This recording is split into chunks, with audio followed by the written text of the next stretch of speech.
بسم الله والحمد لله والصلاة والسلام على رسول الله وعلى آله وصحبه ومن اتبع هداه أما بعد en ce jour le 30 du mois de Rabi al-Akhir l'Il'am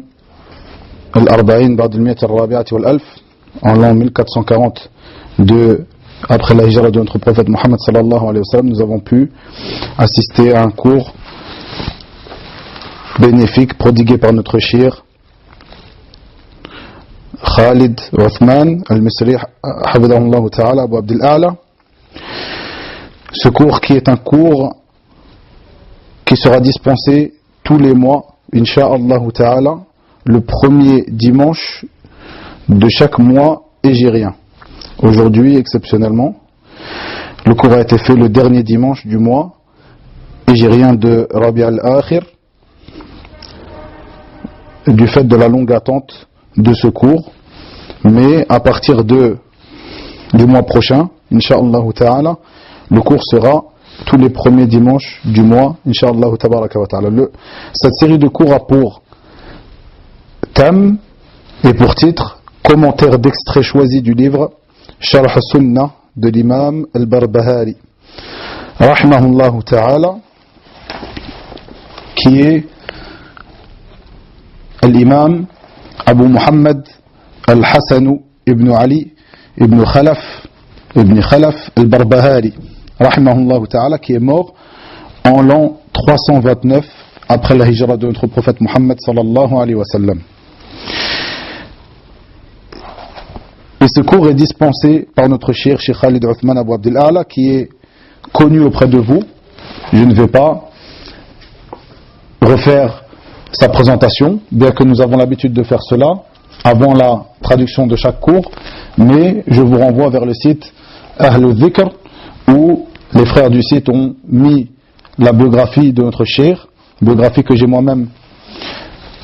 faite et compilée il y a quelques années, que j'ai traduit. Donc vous la trouvez sur le site Ahl Dhikr ainsi que sur la chaîne Telegram Ahl Dhikr.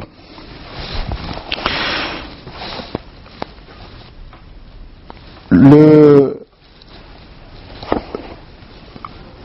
shir dispensera donc ce cours le premier dimanche de chaque mois hégirien, et à la base il est orienté vers les frères de la mosquée As-Sunnah de la ville de Montreuil, dans la banlieue parisienne, et il est diffusé donc sur la radio Ahl Dhikr, donc cette radio que vous écoutez actuellement. Et vous retrouverez le cours ainsi que sa traduction en français incha'Allah ta'ala sur le site, ainsi que sur la chaîne Telegram du même site Ahl Dhikr. Le shir de commencer son cours par une brève présentation de cet imam, l'imam Abu Muhammad al-Hassan ibn Ali ibn Khalaf al-Barbahari, qui est, comme je l'ai cité, décédé en l'an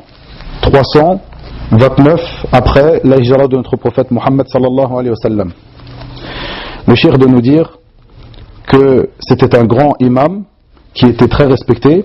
Bien sûr, ici je rappelle, j'ouvre une parenthèse, donc je rappelle que c'est une traduction approximative du résumé du cours, comme on a l'habitude de faire lorsque les cours ou lorsque les traductions sont faites directement après les cours. Donc c'est une traduction approximative du résumé du cours. Barakallahu fikum. Du fait que certains frères sont encore réunis dans la mosquée et les auditeurs attendent la traduction assez rapidement, et il y a eu ici au Caire une coupure par le fait que nous avons dû prier la prière d'Al-Maghrib après le cours, donc le temps a été assez long avant la traduction. Donc je referme la parenthèse et je continue. Notre shir hafidahullah ta'ala Abu Abdel A'la hafidahullah wa waffaqah nous dit que cet imam, l'imam al-Barbahari, était un grand imam qui était respecté, et il a vécu, où il est mort, donc il a vécu dans le 3e siècle de l'Hégire et dans le début du 4e siècle de l'Hégire. puisqu'il est mort donc en 329. Le cheikh nous dit que il a vécu donc dans ces 3 siècles, cette période, dans ces 3 siècles préférés, bien-aimés, dont le prophète sallallahu alayhi wa sallam nous a parlé. Il nous a dit que c'était les meilleurs des siècles, et il est mort au début du 4e siècle. Et le cheikh de nous dire que les savants ont divergé sur le fait, ou à savoir si le 4e siècle faisait partie de ses siècles préférés, c'est-à-dire qu'il rattachait le 4e siècle aux 3 premiers. Et le cheikh de nous dire que dans tous les cas, il n'y a pas de doute que ce siècle est un siècle où il y avait beaucoup de savants et beaucoup de biens, et il fait partie aussi d'un siècle de narration, c'est-à-dire que les savants rapportaient les textes prophétiques jusqu'à ce 4e siècle avec des chaînes de transmission jusqu'au prophète Mohammed sallallahu alayhi wa sallam. Il fait partie donc des siècles de narration.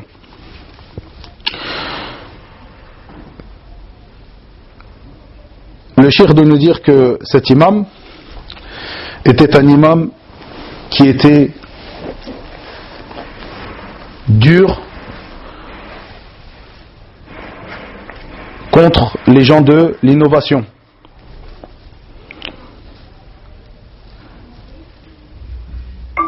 Il était un rempart pour la sunna du prophète sallallahu alayhi wa sallam, qu'il protégeait contre les gens de l'innovation et leurs innovations.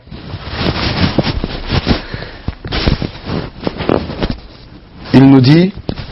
en rapportant et en résumant la parole de Abu Ya'la al-Hanbali dans son livre Tabaqat al-Hanabila, que c'était un imam qui n'avait pas peur de dire la vérité. Il prêchait et appelait à la sunna du prophète sallallahu alayhi wa sallam et au fait de suivre les traces de ce dernier et de ses compagnons radouanallahi alayhim ajma'in.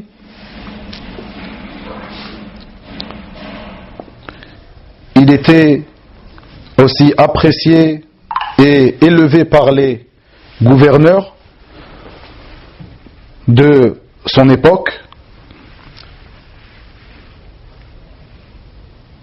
Il avait des assises de sciences où beaucoup de savants du hadith et du fiqh assistaient.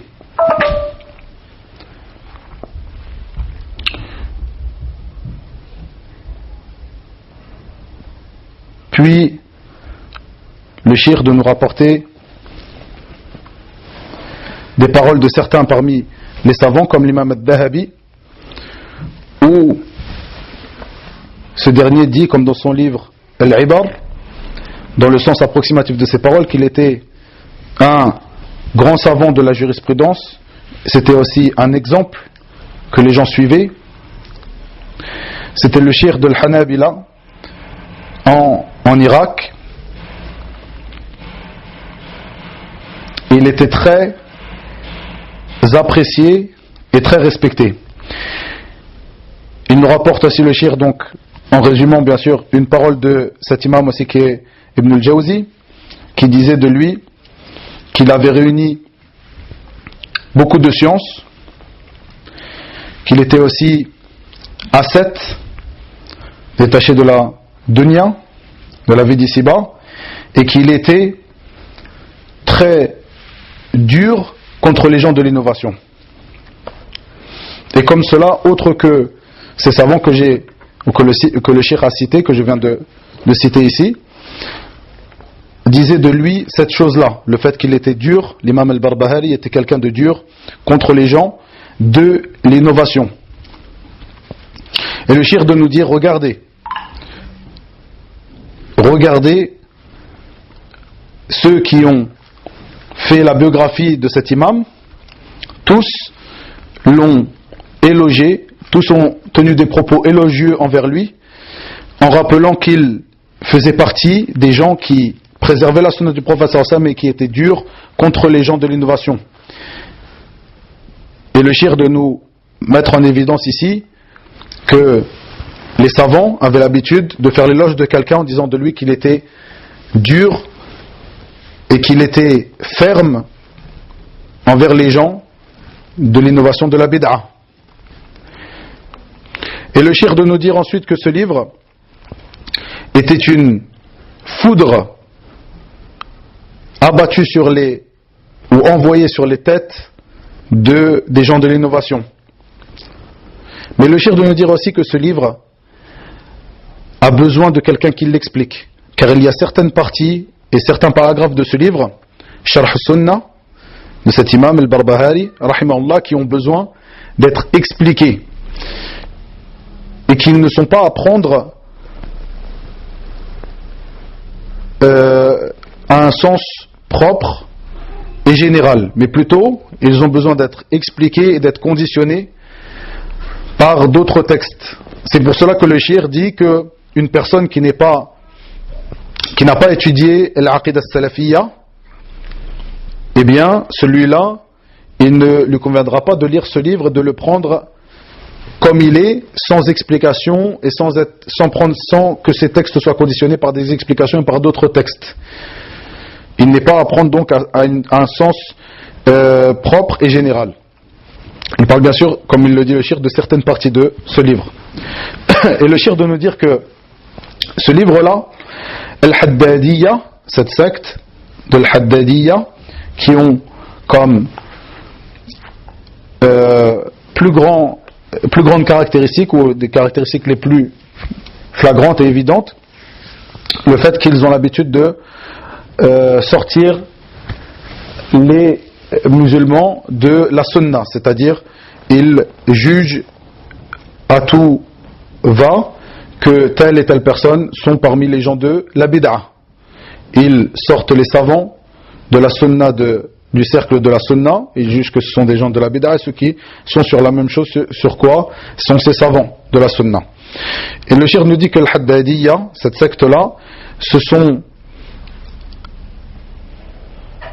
accrochés à certains des textes et certains paragraphes de ce livre, Sharh Sunnah de l'imam al-Barbahari.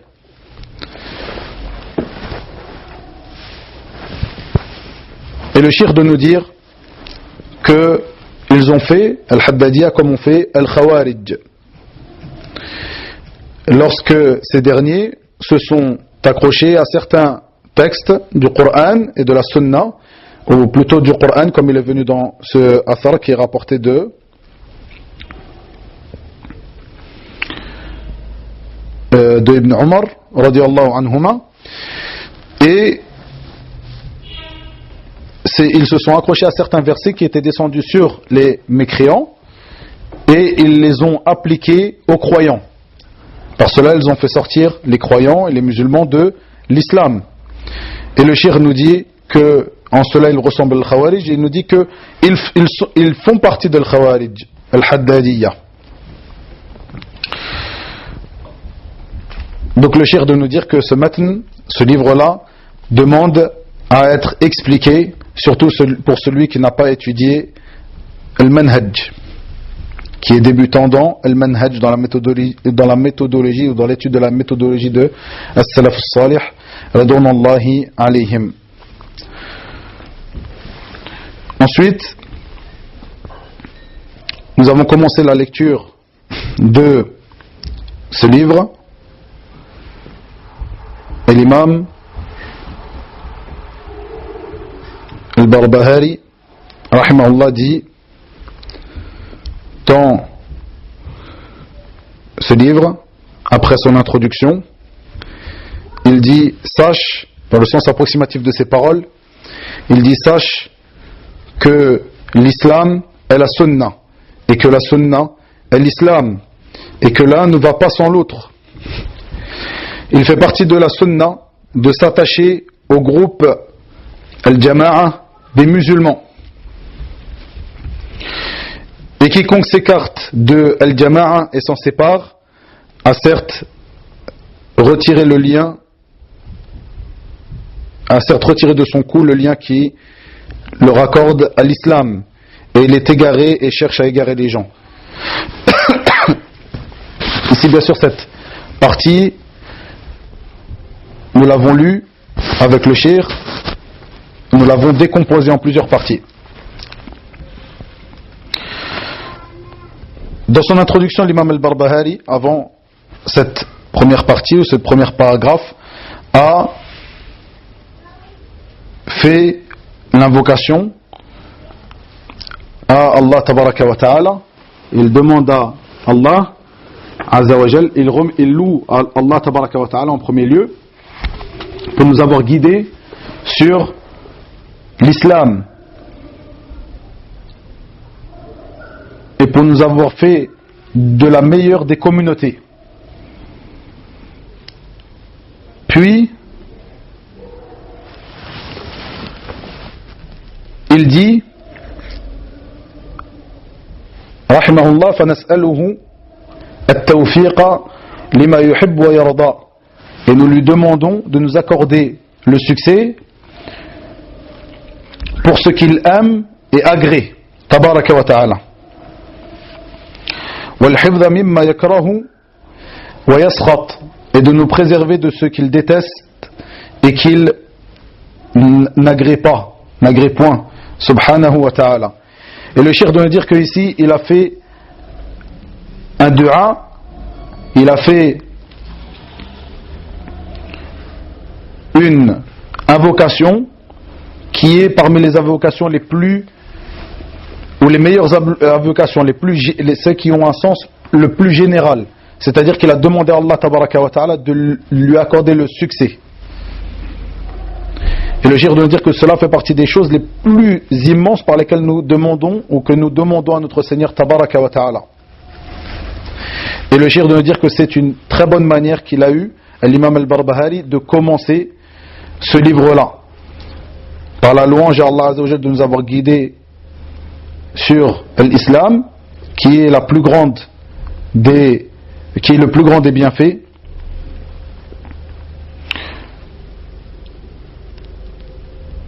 Comme il le dit subhanahu wa ta'ala dans le sens approximatif de ses paroles, aujourd'hui j'ai parachevé pour vous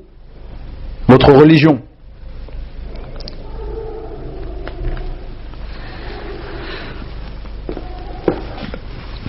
Ensuite le cheikh,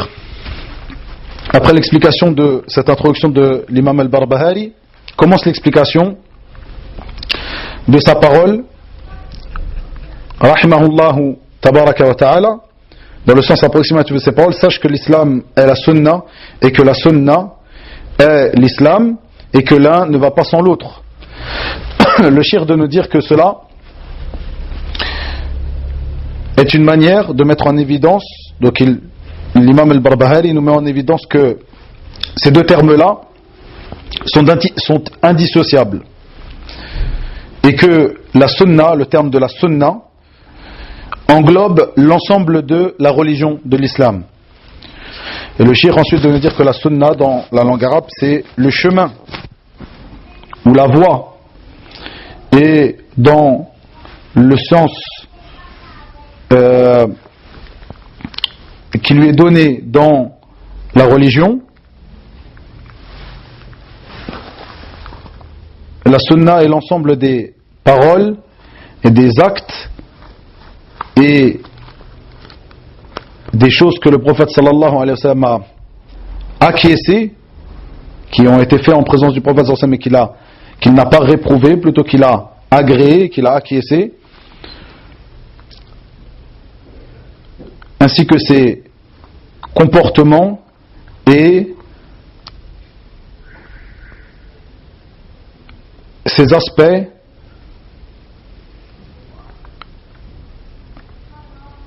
physiques.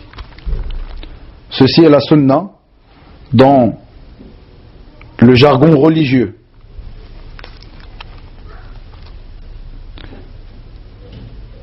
Puis le cheikh de nous dire que la sunna, d'après ce sens, dans le jargon religieux, dans la manière qu'ont les savants de l'islam de l'expliquer, englobe l'ensemble des préceptes de l'islam.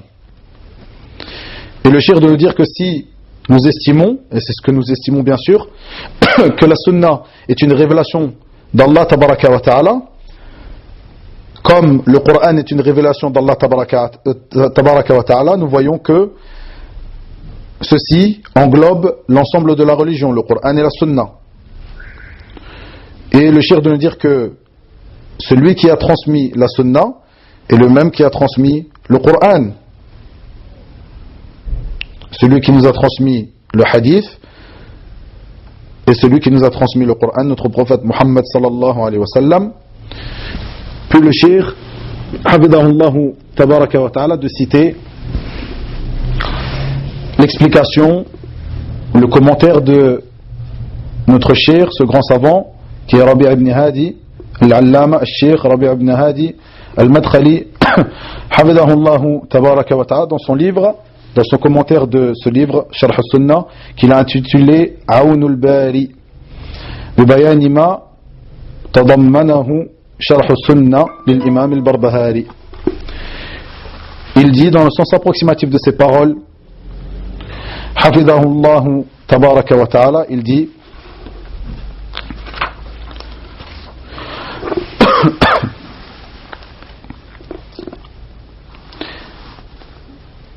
certes, où il dit que ce dernier, donc c'est-à-dire l'imam al-Barbahari, qu'Allah lui fasse miséricorde, nous a expliqué ici et nous a éclairé sur la place de la sunna. Et certes, l'islam est l'appel des prophètes, de l'ensemble des prophètes, c'est-à-dire que l'ensemble des prophètes ont appelé à l'islam. Comme le dit Allah tabaraka wa ta'ala, dans le sens approximatif de ces paroles, certes la religion près d'Allah est l'islam. Et comme il le dit, dans le sens approximatif de ces paroles, et celui qui suit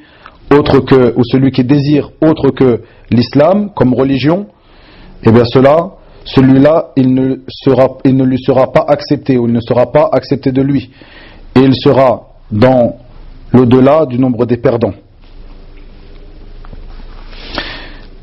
Puis, l'Allama, Rabi' ibn Hadi dit, et la Sunna, et la voie du prophète sallallahu alayhi wa sallam.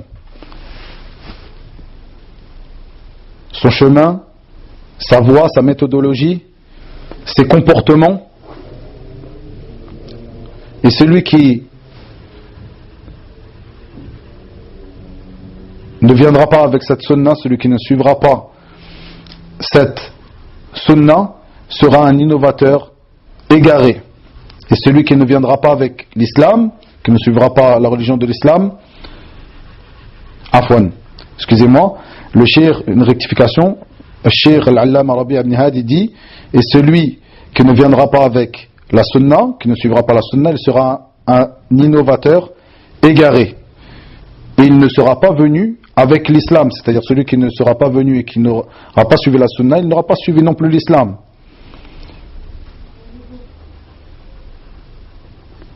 Et il dit qu'il se peut que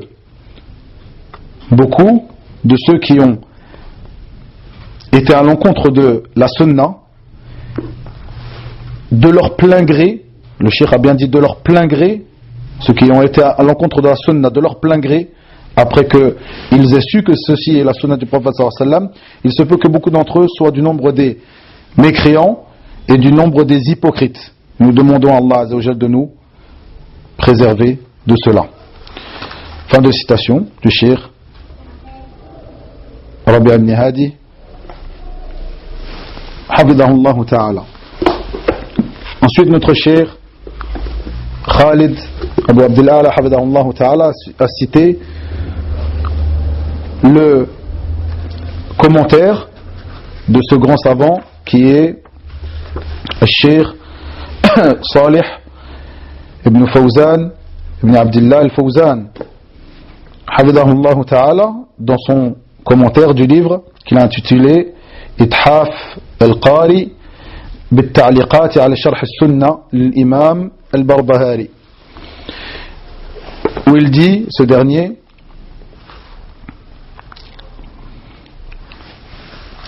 hafidahullah,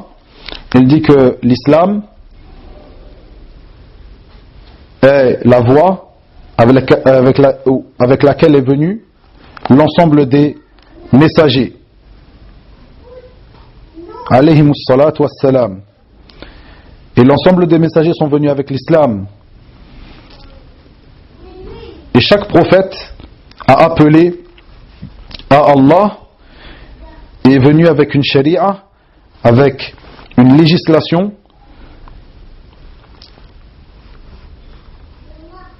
d'Allah tabaraka wa ta'ala,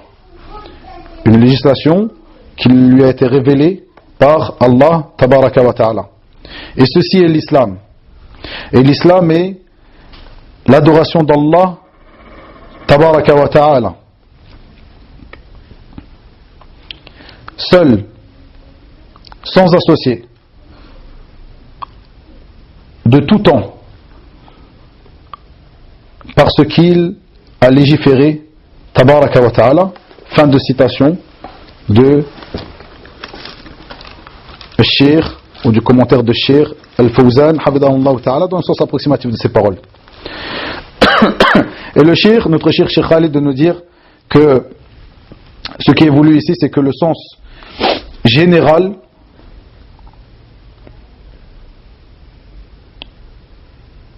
que ceci est le sens général de l'islam. Et l'islam a aussi un sens particulier, qui est la législation de notre prophète Muhammad sallallahu alayhi wa sallam, cette législation qui est la dernière des législations qui vient abroger l'ensemble des législations passées.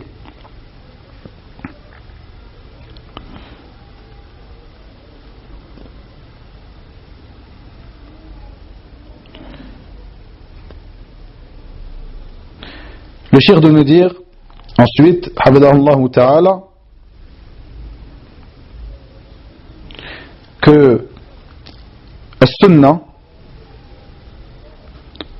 le cheikh nous dit qu'il met un point à nous rappeler que la sunnah, chez as-salaf as-salih, chez nos pieux prédécesseurs, voulait dire la croyance. C'est pour ça que bon nombre d'entre eux ont appelé leurs livres qu'ils ont écrits sur la croyance des gens de la sunna et du consensus as-sunnah ou usul as-sunnah. Et comme ce livre de cet imam, l'imam al-Barbahari, où il a appelé Sharh as-sunnah, c'est-à-dire l'explication de la sunna, qui est un livre qui traite de la croyance des gens de la sunna et du consensus.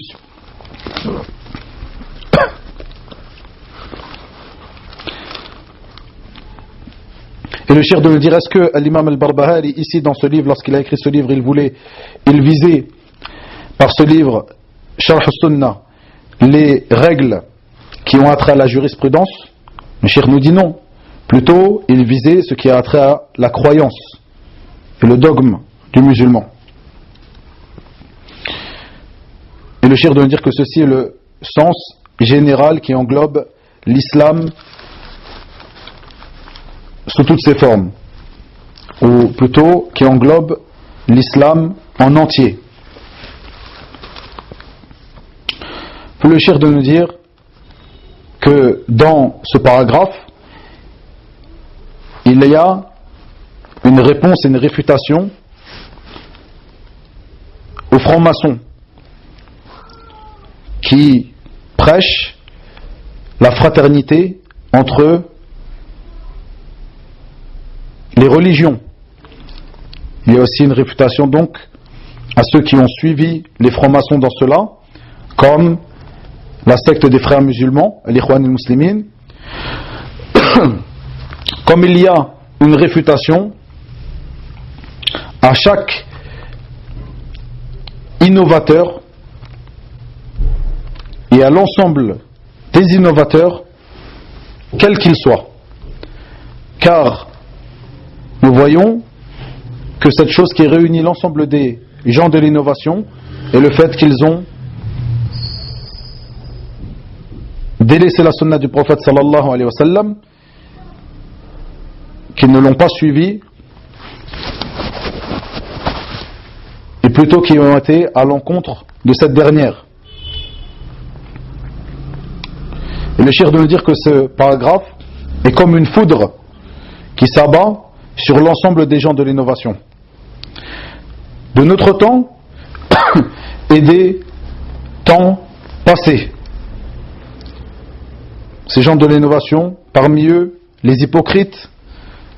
parmi eux le cheikh a rappelé la secte des coranites, eux qui prétendent suivre le Coran simplement, sans se soucier de la sunna et sans la prendre en compte. Comme cela, il y a une réfutation, et ce paragraphe vient comme une foudre, s'abattre comme une foudre sur Ar-Rawafid, qui appellent leurs imams des ayat,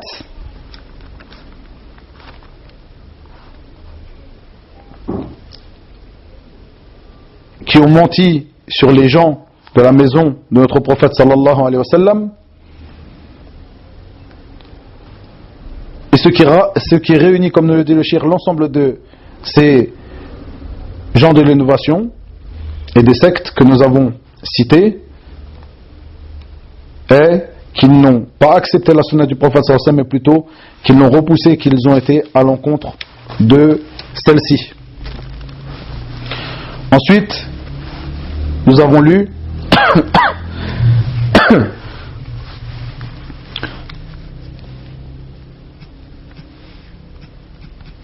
la parole de l'imam al-Barbahari rahimahullah ta'ala, où il dit: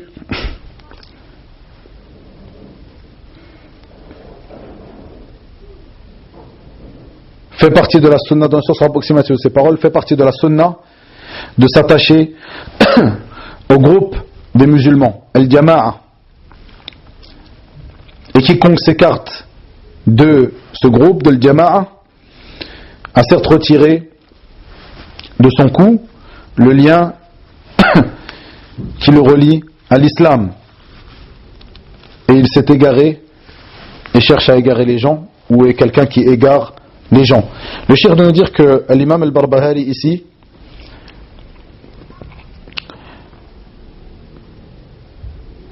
veut démontrer que la sunna ne peut être comprise d'une bonne compréhension, d'une compréhension saine et véridique, que par le suivi du groupe, que en suivant le groupe. Et quel est ce groupe? Le cheikh nous dit que ce groupe, c'est le groupe de as-Sahaba. Donc la compréhension qui sera la compréhension véridique et saine de l'islam est la compréhension des gens de la sunna, des gens de al-Jama'a, du gens du consensus, du groupe des premiers croyants qui sont les compagnons du prophète Mohammed sallallahu alayhi wa sallam et ceux qui les ont suivis dans le bien. Et comme il le dit, celui qui sera écarté de cela, de cette compréhension et de ce groupe, il aura certes retiré de son cou ce lien qui le lie à l'islam. Et le cheikh de nous dire qu'il n'y a pas de bid'a hasana, c'est-à-dire de bonne bid'a, de bonne innovation. Comme certains ont innové, parmi eux Al-Izz ibn Abdissalam, qui a innové ceci, et il n'y a aucune preuve venant appuyer cette parole, qui a dit que il y a dans les innovations des bonnes innovations.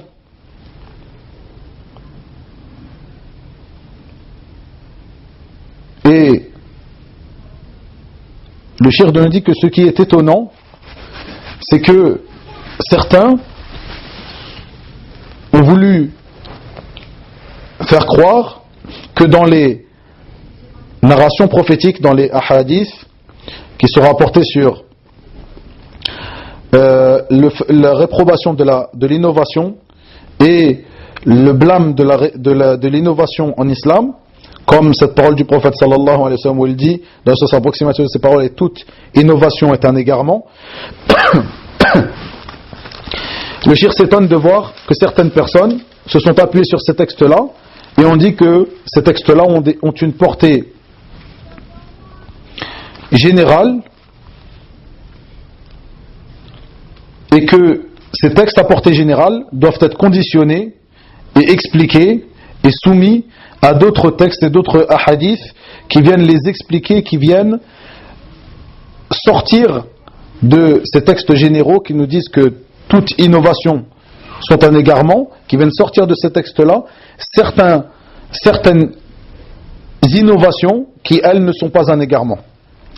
Et le shir de nous dire qu'il n'y a personne parmi les premiers croyants, parmi as-salafus salih, les pieux prédécesseurs, qui ont dit cela, cette parole-là. Puis le shir de nous dire que les gens de l'innovation ont été appelés comme cela, c'est-à-dire personnes de l'innovation, gens de l'innovation, car ils ont été à l'encontre de Al-Jama'a Al-Oula, du premier groupe des croyants. Yani, ce qui veut dire As-Sahaba. Ce qui est voulu ici, c'est As-Sahaba, ridwanullahi alayhim, les compagnons de notre prophète sallallahu alayhi wa sallam. Ils ont été à l'encontre de ces derniers, ils ne les ont pas suivis dans leur compréhension du livre d'Allah tabaraka wa ta'ala et de la sunna du prophète sallallahu alayhi wa sallam. Puis le shir de nous dire il est venu plusieurs textes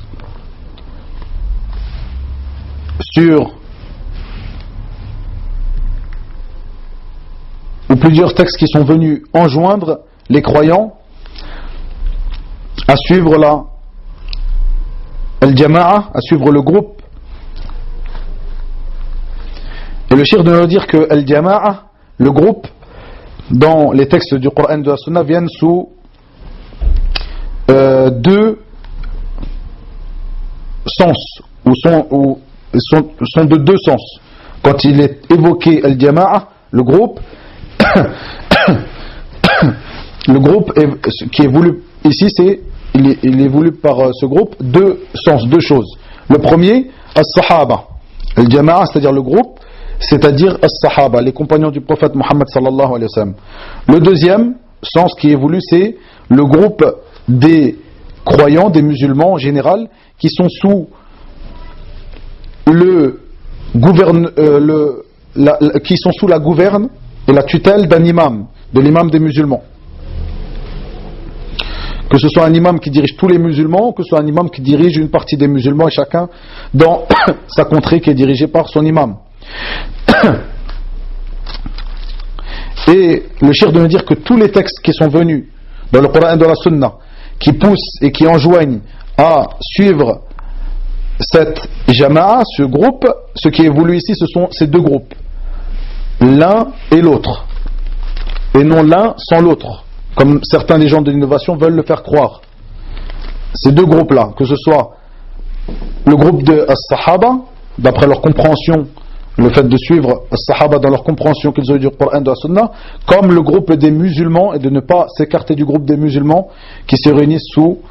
la tutelle et le gouvernorat d'un imam. Ensuite, le shir de nous dire, de nous rappeler certains de ces textes, comme la parole d'Allah tabaraka wa ta'ala dans le sens approximatif de ces paroles, et cramponnez-vous au câble d'Allah tous ensemble et ne vous divisez pas. Le shir de nous dire que le câble d'Allah ici c'est le livre d'Allah et la sunna du prophète sallallahu alayhi wa sallam. Il nous rappelle aussi cette parole où Allah azza wa jal dit à son prophète: et ne sois pas du nombre des associateurs qui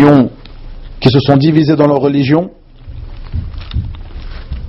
en groupes et en sectes. Chaque groupe ou chaque secte est heureux de ce qu'il a et de ce sur quoi il est. Dans le sens approximatif des paroles d'Allah tabaraka wa ta'ala, il Il nous rapporte aussi, notre cheikh, il nous rappelle ce verset aussi dans le sens approximatif de ses paroles.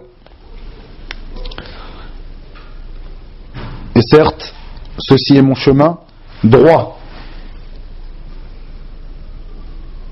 Suivez-le et ne suivez pas les chemins de l'égarement. Et parmi les textes de la Sunna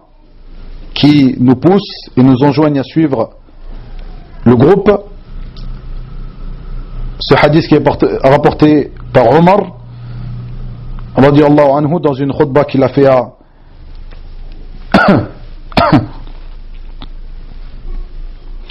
dans une khutbah donc qu'il a fait, qui est rapporté dans le Musnad de l'imam Ahmed ainsi que dans le livre de Sunna de l'imam Muhammad ibn Nasr al-Marwazi rahimahullah, où il rapporte du prophète sallallahu alayhi wa sallam qui a dit, dans le sens approximatif de ses paroles, celui qui veut le paradis et les bienfaits qu'il y a dans ce paradis, eh bien qu'il reste avec le groupe et qu'il suive le groupe et qu'il ne se détache pas du groupe, dans le sens approximatif des paroles de notre prophète Muhammad sallallahu alayhi wa sallam. Il nous rapporte aussi ce hadith qui est rapporté par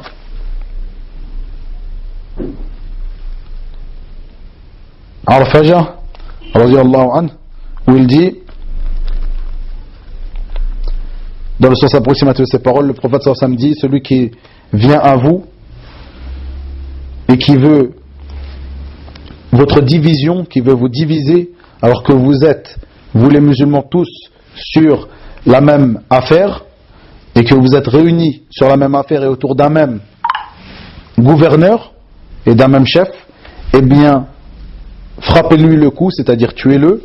frappez-lui le coup, quel qu'il soit. Dans le sens approximatif des paroles de notre prophète sallallahu alayhi wa sallam. Ceci sont les textes que notre cheikh a rappelés qui nous montrent l'importance de suivre le groupe des musulmans. D'après ces deux sens, le groupe qui est parfois qui est le groupe des Sahaba, ridwanullahi alayhim, les premiers croyants, et parfois le groupe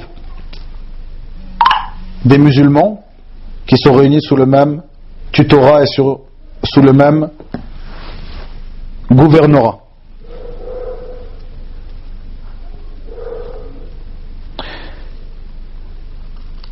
Et le shir de nous dire, c'est pour cela que le prophète sallallahu alayhi wa sallam, dans ce hadith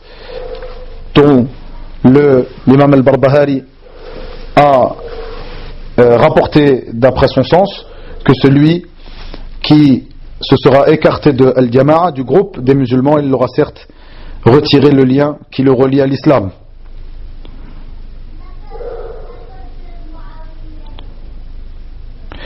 Et le shir de nous dire que celui qui se sera détaché du groupe des musulmans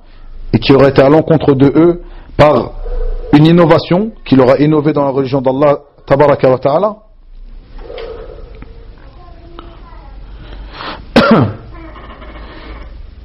lorsqu'il aura innové dans sa compréhension de la religion, ou qu'il aura innové en rapportant une base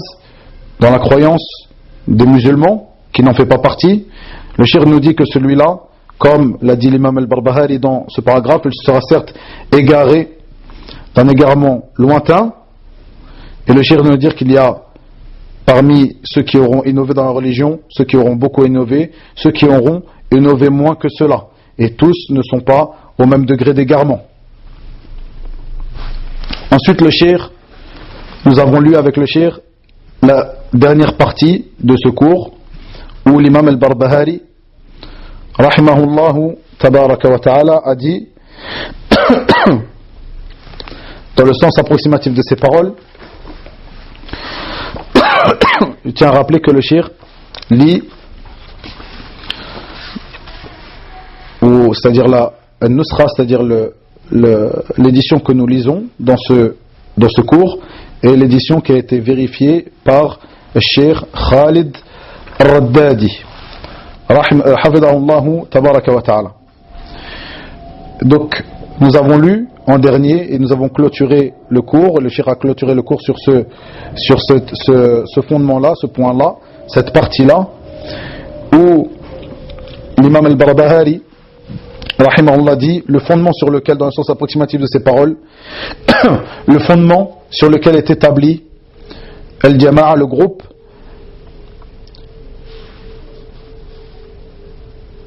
ce fondement est,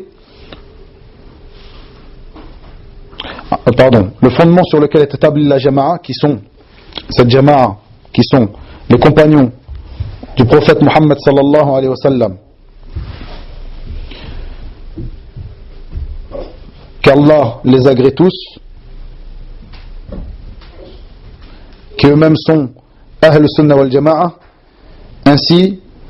celui qui, comme le dit l'imam al-Barbahari, ainsi celui qui ne prend pas d'eux s'est égaré, a innové, et toute innovation est un égarement, et l'égarement et ses adeptes et ses suiveurs sont en enfer. Dans le sens approximatif de ces paroles, rahimahullah ta'ala, le fondement sur lequel est établi la Jama'a, qui sont les compagnons du prophète sallallahu alayhi wa sallam, radounallahi alayhim ajma'in, ils sont les gens de la sunna et du consensus, Ahl Sunnati wal Jama'a, ainsi celui qui ne prend pas d'eux s'est égaré, a innové, et toute innovation est un égarement, et l'égarement et ses adeptes, ses suiveurs, les suiveurs de l'égarement sont dans le feu. Le cheikh nous dit, nous terminons sur ce paragraphe, car ce paragraphe vient expliquer les paragraphes que nous avons lus précédemment, et il est en relation directe avec ces paragraphes que nous avons lus précédemment. Et le cheikh de commenter et de dire que ceux qui suivent et qui avancent sur la voie du messager sallallahu alayhi wa sallam sont al-Ta'ifa al-Mansura wal-Firqatu al-Najiyah. Al-Ta'ifa al-Mansura, ce qu'on pourrait traduire en français et ce qui est traduit communément par le groupe secouru, et al-Firqatu al-Najiyah, le groupe sauvé, la faction sauvée. Et le cheikh de nous dire qu'il n'y a pas de différence entre ces deux-là. Al-Ta'if al-Mansoura, c'est al-Firqatu al-Najiyah, le groupe secouru, c'est le groupe sauvé. Il nous dit qu'il n'y a pas de différence entre ces deux termes-là, et ce sont Ahl Sunnati wal Jama'a, et ce sont ceux qui ont été évoqués dans ces hadiths qui ont été rapportés, où le prophète sallallahu alayhi wa sallam dit, dans le sens approximatif de ces paroles, qu'il ne cessera d'y avoir un groupe qui sera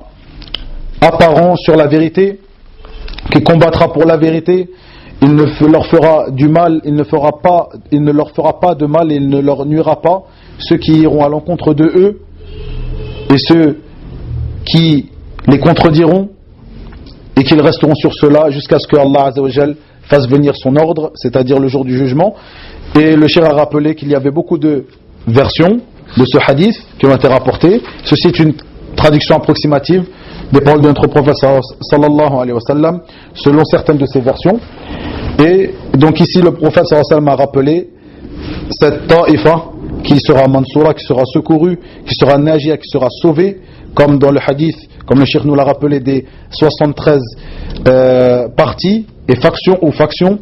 que cette communauté se divisera en 73 factions et qu'il y aura une seule qui sera sauvée de l'enfer et tous les autres seront dans le feu. Et lorsqu'il lui a été posé la question, qui sont-ils, le prophète sallallahu alayhi wa sallam a dit, ceux qui sont ceux sur quoi je suis aujourd'hui ainsi que mes compagnons. Dans une autre version, ce sont al-Jama'a, ce sont le groupe. Et le cheikh de dire donc que ces appellations sont la même chose et qu'ils montrent la même chose, ce sont Ahl Sunnah wal Jama'a. Et le cheikh nous met en garde contre certains parmi les gens de l'innovation qui veulent faire la différence entre ces deux termes, al-Ta'if al-Mansoura et al-Firqa al-Najiyah, qui veulent nous faire croire que ces deux-là sont deux choses différentes. C'est-à-dire qu'il y a plusieurs, ils veulent nous faire croire que plusieurs factions peuvent être sur la vérité. C'est-à-dire que la vérité n'est pas une seule plutôt que lorsqu'ils font la différence entre le Firq al-Najiya, le groupe sauvé, et Ta'if al-Mansoura, le groupe secouru, ils veulent nous faire croire que ceux-là sont un groupe et ceux-là sont un autre groupe, et que les deux sont sauvés ou secourus, donc les deux sont sur la vérité alors qu'ils ne sont pas le même groupe. Et parmi ces gens de l'innovation qui veulent faire croire cela aux musulmans, le cheikh nous a cité Salman al-Aouda, ce grand innovateur, et ceux qui l'ont suivi. Et le cheikh de nous dire que tous les ahadiths, toutes les narrations prophétiques qui sont venues et qui nous parlent de l'Firq al-Najiya, de Ta'if al-Mansoura comme je l'ai